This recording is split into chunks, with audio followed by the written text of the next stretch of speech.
I'm Brenda. Welcome to my quilt room.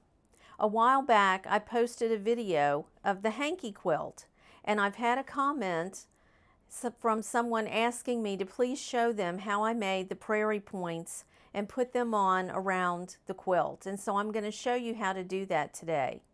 It's very simple. So here we go. Let's pretend that this black square is the quilt top.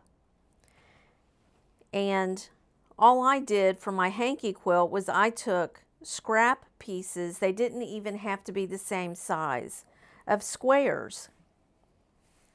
And then you will take your square and fold it in half. And then you're going to fold it in half again so that you simply have a little triangle. Now you can place these, if this is your quilt, along the edge of your quilt. And there are different ways that you can lay these out, and you can be creative. A lot of times you'll see they may open up the end of the adjacent prairie point and slide the next one in. And then from there you'll simply open it up and slide the next one in. And you can adjust them and spread them out until you get them equal with the edge of your quilt. And personally, what I would do is if I was putting them all the way around the outside of my quilt, then I would go back and baste that down, okay? Now, another way that you can make a prairie point is you can take your square, here's your square, and then fold it in half so that you have a rectangle. And now you're going to take your rectangle and fold your two sides in and press it with your iron. Okay? Now, you've got an opening in the middle. So it's really your preference. You could turn it over so that you don't see the opening, or on the hanky quilt, I left the edges open. And as you can see, these are different sizes, they're different colors. This one's small. I took and used what I had because I wanted the quilt to be unique and different. And you can do that with prairie points as well. I've also seen people put a lot of prairie points on baby quilts. And the only thing that I'm going to suggest if you do decide to do this on a baby quilt is that you do tack the point down, because if your baby is laying on their belly or they're crawling around on the quilt, we don't want the baby to be poked in the eye by the prairie point.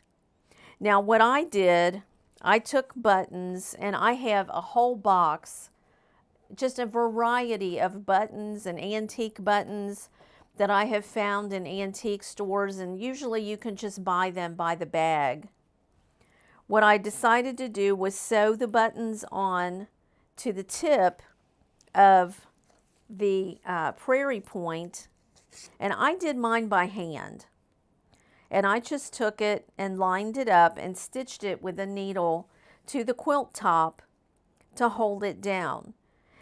Now maybe you can't do handwork, so you can also do this on your sewing machine if you have a buttonhole or a button attachment, or just simply the zigzag stitch. You can go back and forth, measure the distance between the holes on your button, and you can sew them on with your sewing machine.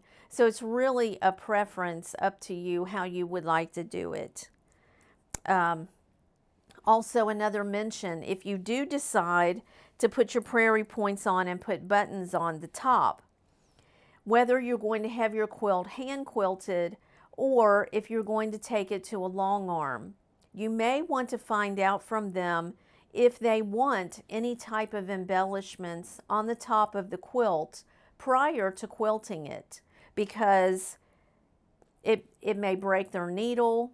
They may ask that you wait and put the buttons on afterwards. They may not be able to do free motion quilting and quilt around something that you have sewn to the top of the quilt. So that's just a suggestion, because I have a long arm quilter, and although I put these on by hand, I have put buttons on the tops of quilts before, and they have came off when they were trying to do the long arm stitching. So that's just a suggestion there.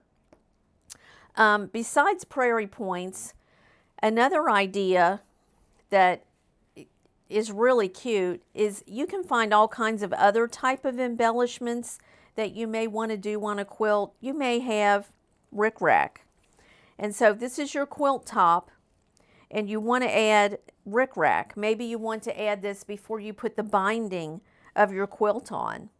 You would put your rickrack down and sew your binding to the top edge of the quilt. And then when you peel it back,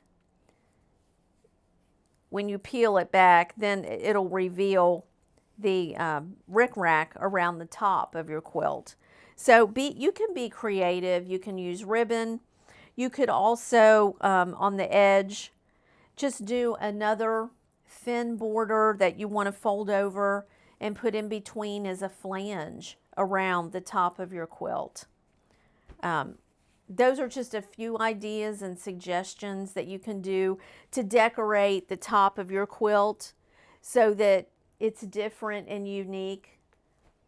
If you have any suggestions of things that you would like to see me do, please leave me a comment, and I would appreciate a thumbs up if you like my videos, and subscribe. Thank you.